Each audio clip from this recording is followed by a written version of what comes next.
What does how a person looks physically and the truth have to do with each other?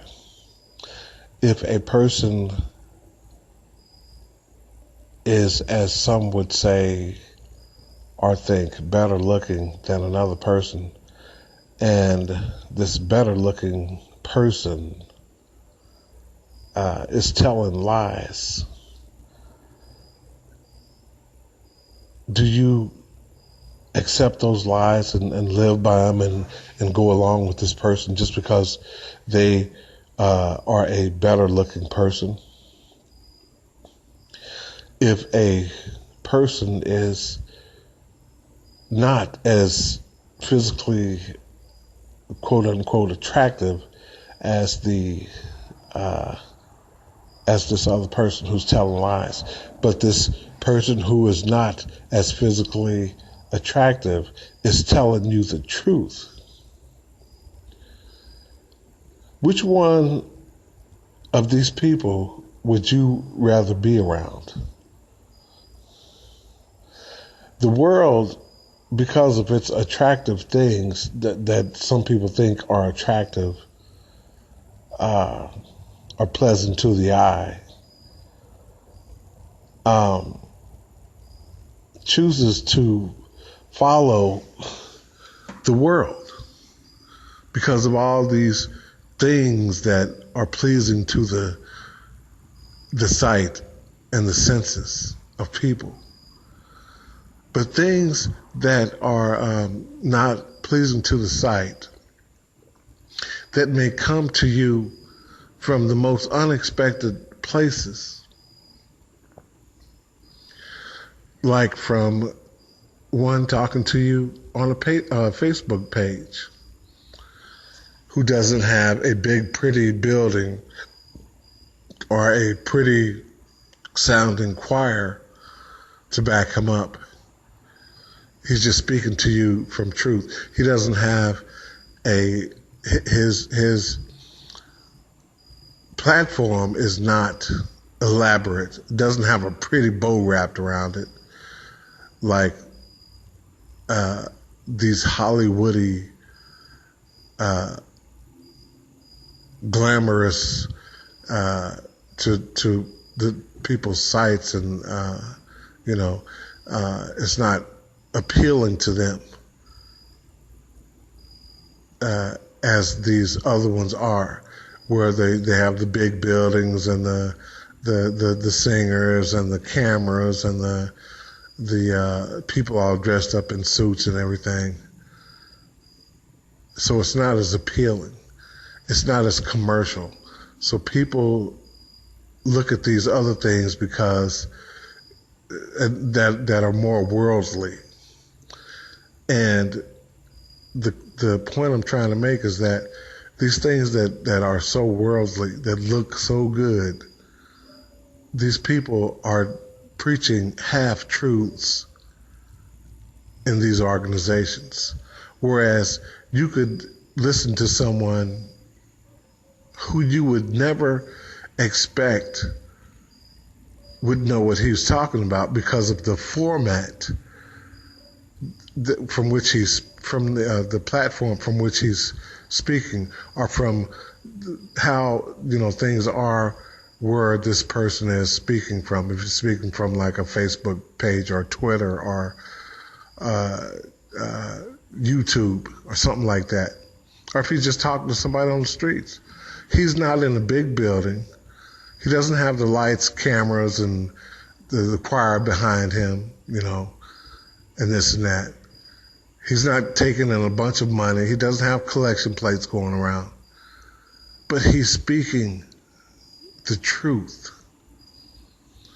What would be more appealing to you? What would be more appealing to you? People are more apt to follow the world because the rest of the world is doing it, or finds it more appealing, or it's just like would you rather ride in a car in a brand new car, and the person who's driving is bitter and nasty acting, and I mean, you know, just personality wise, is just unfitting, unbecoming? Or would you rather ride in an old beat up car that's sputtering, needs to be painted, even though it's dependable? The outside of it needs to be painted. The inside, the seats are worn, and you know, not that worn, but you know, maybe not to your liking as far as you sitting on them. The radio doesn't work, or you know, and this other one's got this old grand radio station, nice sounding radio station. You know, the other one's the radio doesn't even work, but this person is talking to you in his car, and he's telling you truths about things. Which car would you be most comfortable in? Which one would you want to ride in? Which one would you want to ride in? A lot of people would say, I'm riding in that new car, man. I'm going in style, man. I'm gonna ride. You can ride that old raggedy car if you want to. I'm riding in that new car. I'm gonna live in that new house around these fancy neighbors and stuff that's got new houses too. I'm not gonna live in no old beat up some sorry neighborhood and stuff. Listen to somebody preach the truth to me. I'm happy just where I'm at. I got enough truth to save me to get me to heaven. Who told you that? Did God tell you that? Did he tell you you were going to heaven? Who told you you were going to heaven? My guess is some half-truth teaching and preaching false prophet, hypocrite, who doesn't fully know what he's talking about because he hasn't fully understood or put together the things in the Bible that need to be put together so that the Bible would be fully understood. No, he's just telling you what traditionally speaking was handed down to him to believe. And that's the way they keep going with it. They keep going with it. They keep going with it. They keep going. And because so many people are following these people, because of their elaborate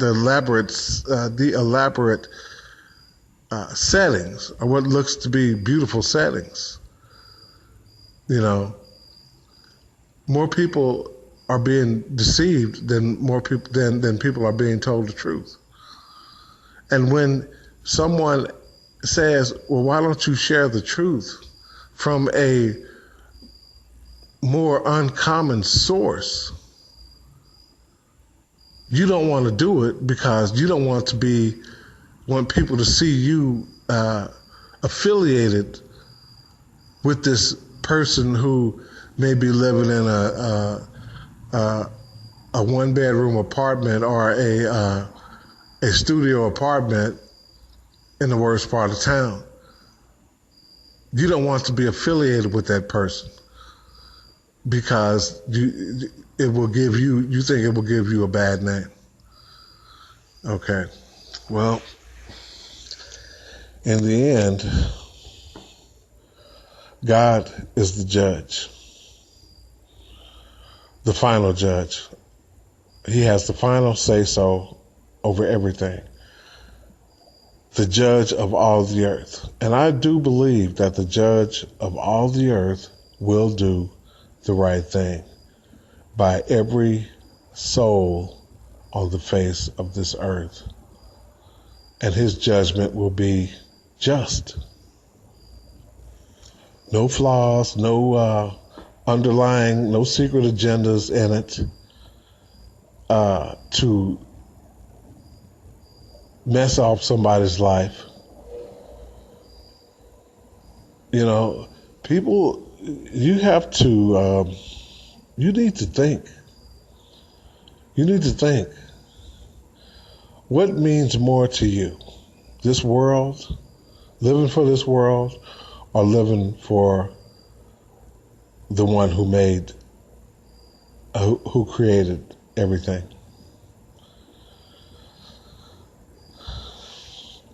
You know, God did not create Satan. Satan created Satan. God, through Jesus, created Lucifer.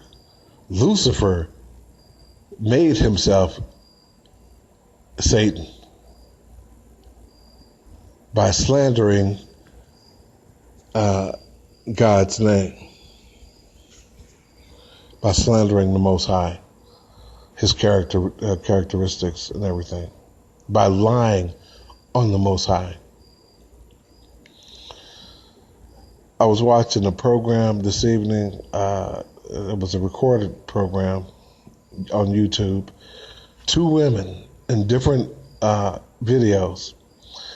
These same guys were trying to tell these women something, you know, teach them something, ask them questions and stuff. These women, both of them, one was black and one was white, they both kept cutting the person off. This is what Satan does. He will cut you off. He's going to do everything he can so the truth can't get out there. He's going to throw all kinds of monkey wrenches in it, or try to talk over you.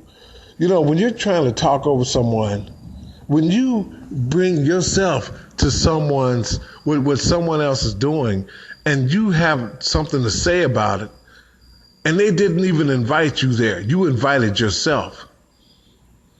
You should let those people talk.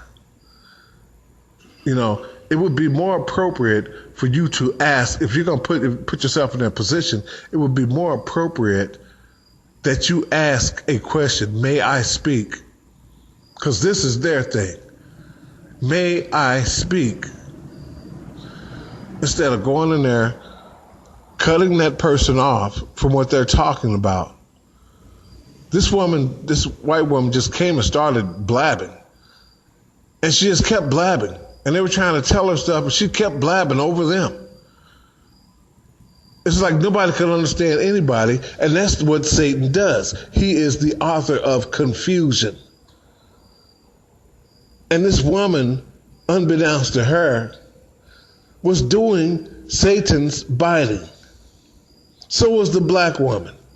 When these guys were trying to talk to her, when they were asking her questions and stuff, trying to make her see something, she kept blabbing, running her mouth, and it was irritating. It's one of those situations where if you're on the outside looking in, you see who the culprit is. It's just like when I'm trying to do things to make points to open people's eyes, to break things down to people like a teacher would, so they can be taught something, so they will learn something. And in the middle of doing this, I have people gossiping behind my back, then one sending me text messages which eventually told me that she was gossiping behind my back with this other female. I did not ask this woman to text me. I did not call her and ask her, what are you doing, this or that? I did not. Because the woman left some stuff at my apartment when I parted company with her, I called her and I told her it's going to take a little while for me to send this stuff to you, because I'm not going to mess up what I need to do in order to send somebody some shoes that they could have gotten when they came to get their stuff the first time. No, I'm not doing it. They will be sent at my own pace, especially if I'm the one who's paying to send it when I shouldn't be. And especially since I believe the woman left the shoes there on purpose, just so she would have something there to come back and get. If you ever notice this, men and women, if you're in a relationship with somebody and they leave something at your house or your apartment or in your car on purpose, seemingly.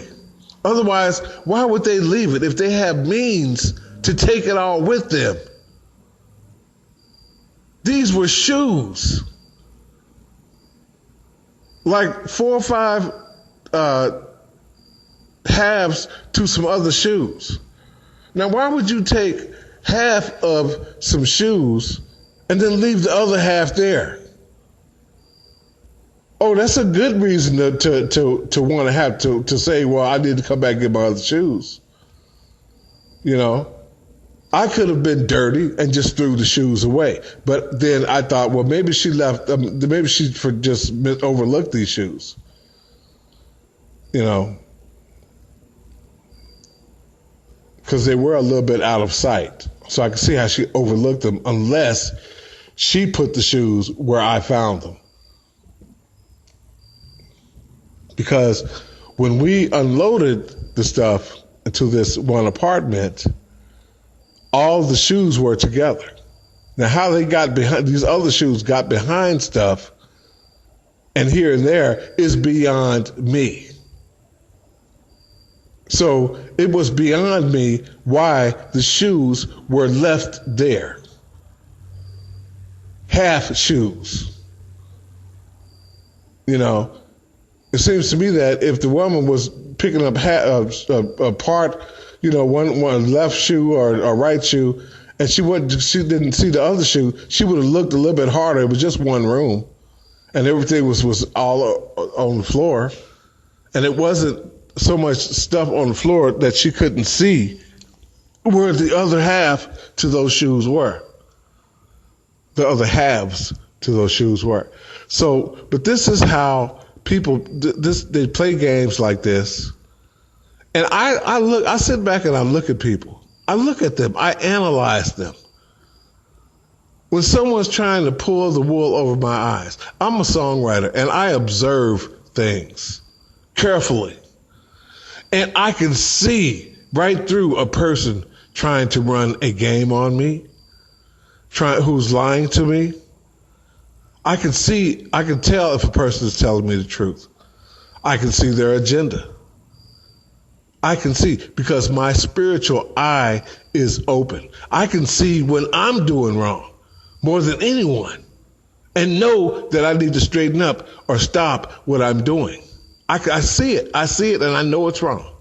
And I know I have to do something about it. So if I can see my own stuff, I can surely see somebody else's stuff.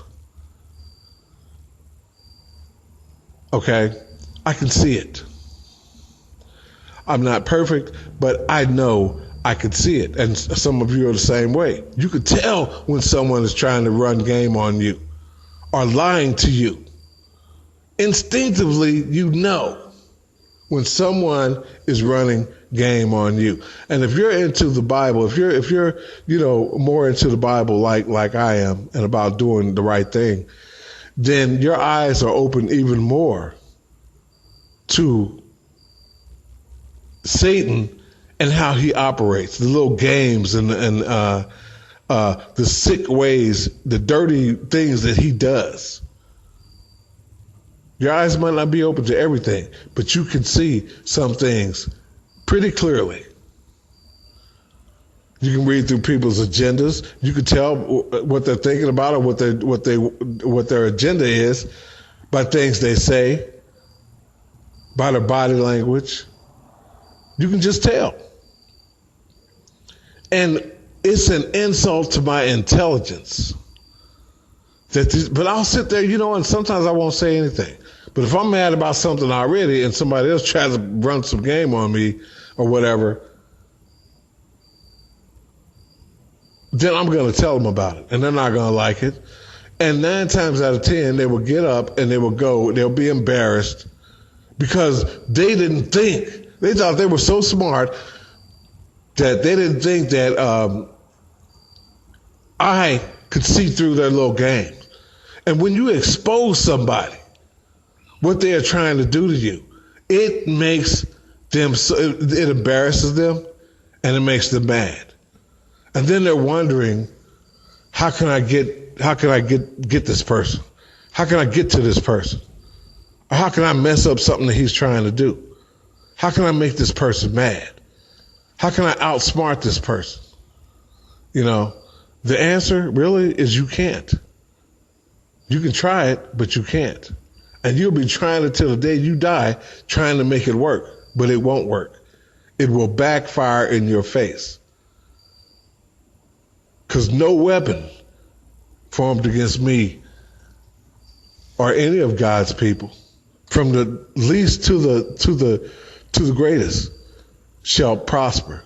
No weapon formed against any of God's people shall prosper. The Bible says that if them putting bothering you is like them putting their finger in his eyeball. That's like them touching his eyeball. Do you know how irritating that would be if somebody put their finger not only in your face, but touching your eyeball with their finger, your eyeball? You know how irritating that would be? That would be enough to make you really, really mad. But we have to not go there. We have to keep our calm and let God handle it. Oh, it's easy to lose our tempers, and it's easy to get thrown in jail, but it's hard to get out. Let God handle it. They cannot arrest him. And when he does it, it's done. When he fixes it, it's fixed.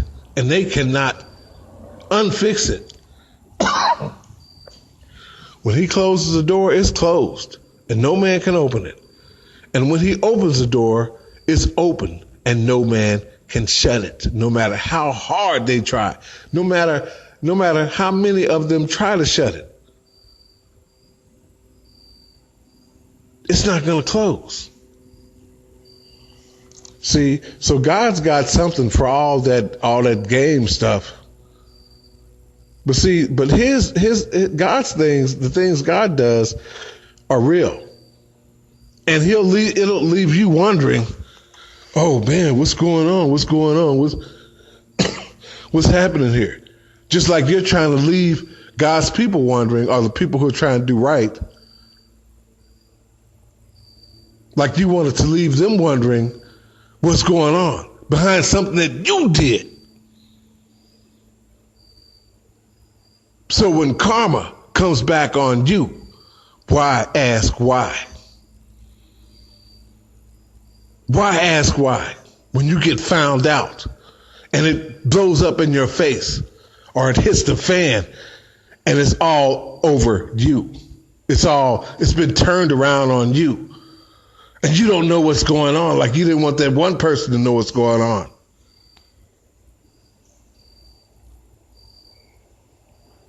Yeah, your arms are too short to box with God, that's for sure.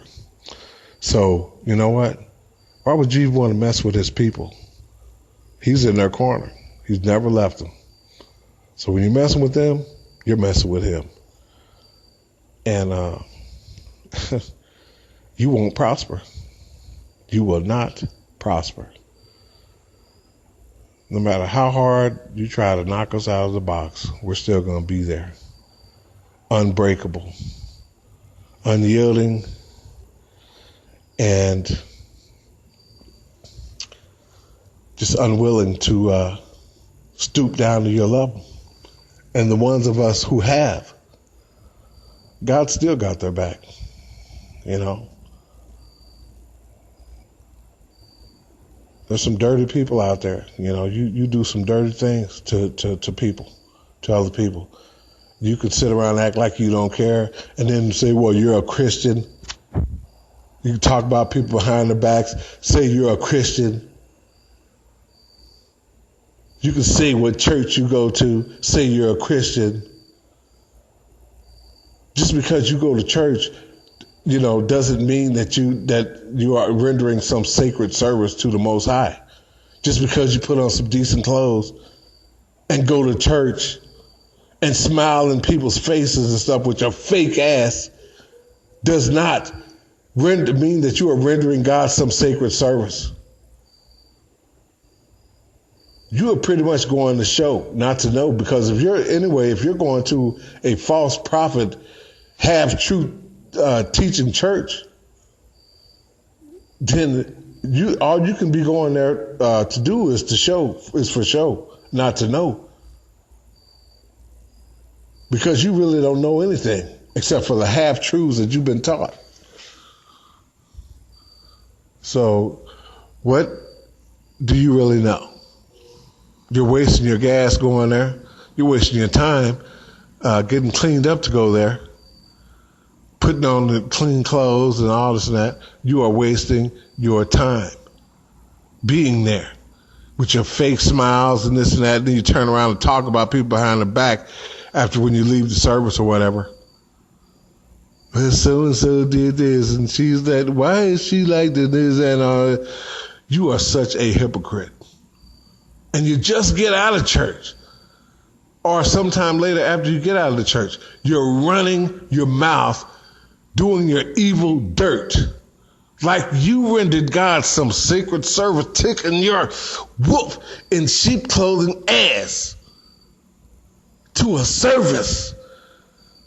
Do you think that's what it pleases God? You think you can go to a service a couple of times a week and you've done what you need to do? You dumb ass. This is a 24/7 thing that you need to do. Not just something that you do on Sunday or Wednesday or Saturday or whenever and think that it's okay. Going in there being a fake ass hypocrite. Smiling and what, you think you're going to get reason to smile at God and get into heaven?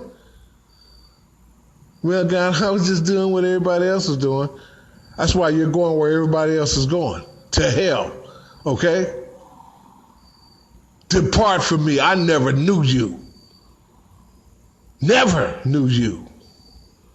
Depart from me. Get out of my face. You belong over there with them. So get over there. There's no debating. No debating. This is the undisputable truth. I never knew you. Depart from me. I am done with this post. I'm done with this post. Let's see who will get something out of it, and who's going to go to these false prophet half-truth telling churches again. Just because everybody else is going there without the nice dressed up, the hats on, listen to the choir, clap your hands, sing a hymn or two, and listen to some preacher sweating and crying and that's really getting God's attention, child. And some miracles was going on in church, child. So I put some money in there. You ain't doing them but feeding Satan and making Satan's minions his half-truth teaching, half-truth telling false prophets very comfortable to live. You're making their lives very, very comfortable so that they can preach some more half-truths to you. And you can look up to them on TV when they're on TV. That's my pastor, child. That's my preacher right there. Ain't he good? Ain't he dressed nice? You see his house, child, in the car he drives. Oh, God has really blessed him, child. What dumbass, ignorant, blind, idiots, fools, dogs, snakes, cowards. So comfortable living in the dark with the rest of the world. Because you can tell that they're around you. They're your friends, they're your buddies, they're your pals. They're your confidants, they're your running buddies. Well, you won't have no running buddies when your ass is in hell. None of you will. Because you won't even be alive. You'll be destroyed. Destroyed means destroyed, means destroyed, means destroyed, means destroyed. You think hell's going to be some kind of party? Are you going to weasel your sorry ass into heaven? No, I don't think so. Boy, you better wake up before you are destroyed and you can't wake up. God's getting tired of dealing with you people, and he's going to put you in your place. And if that place happens to be hell, then so be it. That's what it'll be. God doesn't want you to go there. You're putting yourself there. That's the kicker. You're kicking your own self into hell, kicking your own ass into hell. So that's the kicker. I'm done with this post.